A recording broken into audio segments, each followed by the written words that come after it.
Well, I was born in West Baltimore on the 1600 block of Baker Street. We lived in areas where if you weren't a fighter, you had to tiptoe through different areas to go to school without getting beat up or run home, or you had to stand, either fight or run. I was a runner. So if necessary, I would fight another day, live to fight another day. 1950, I started singing, and we used to sing on the street corner. We call them street corner symphonies. That was in the 50s. And the police would run us off the corners if somebody calls and said we were making a lot of noise. So. But we wound up developing a singing group, a cappella quintet. And we started off singing barbershop quartet style. And then we sung tunes from the 40s, the 50s, and 60s. So I was not a lead singer, I was a background singer. Sung first tenor.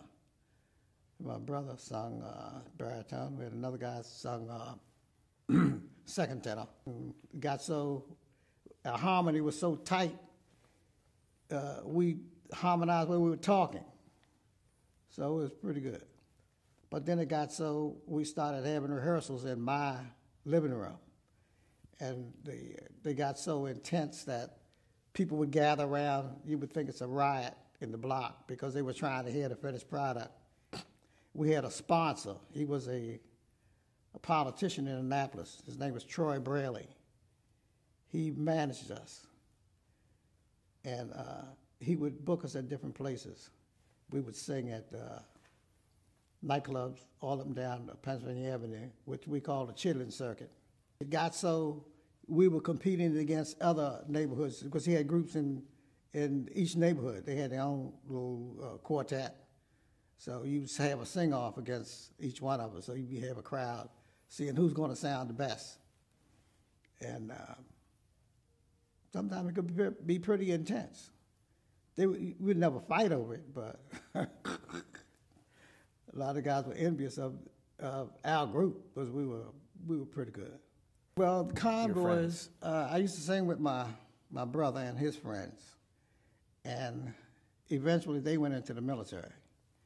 So missing the singing, I recruited some people of my own, and we got together, and once we got together, I think we sounded much better, and we sung in all the nightclubs. The older group didn't. So we got the more fanfare. Mr. Troy Braley, he booked us at Carr's Beach with Laverne Baker was playing there. And after she did her show, we came on after her. She introduced us as an up-and-coming group. I had only been there once, and that was the first time I had gone there.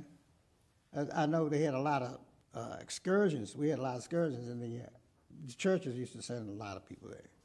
We used to go to Carr's Beach, Sparrows Beach, Tallchester, and Coney Island, all those different places.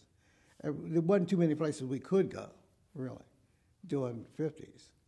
So our playground was Druid Hill Park. Anything outside of that was, extraordinary. At Carr's Beach, there was always partying, so they was always in a festive mood, so they was just glad to hear somebody perform. You got a good reception. If you sound bad now, if you in Maryland, you're gonna know it. If you can survive in Baltimore or in Maryland, you can sing anywhere. But if you can't make it through that, forget it. Yeah, you could hang it up. Laverne Baker was at the top of her game at that time. With that, her top record was Jim Dandy to the Rescue. But if she's on the internet, if you go on the internet, she was pretty popular. Like going to Coney Island, because it's not too many places we could go during the 50s. We had a lot of restrictions. So if you went, you had your separate place wherever you went. The white folks over here, you over there. Even in Baltimore City, when you went to the Park pool in Judeo Park. You had a colored pool and you had a white pool. You couldn't go to the colored swimming pool. I mean, the white swimming pool. Or even the white graveyard. The graveyards were separate. The Masons were separate. You had the Masons, they had that thing here. You had the Methodists, white Methodists and black Methodists. You had white Catholic and black Catholics. So I hope it ain't like that in heaven.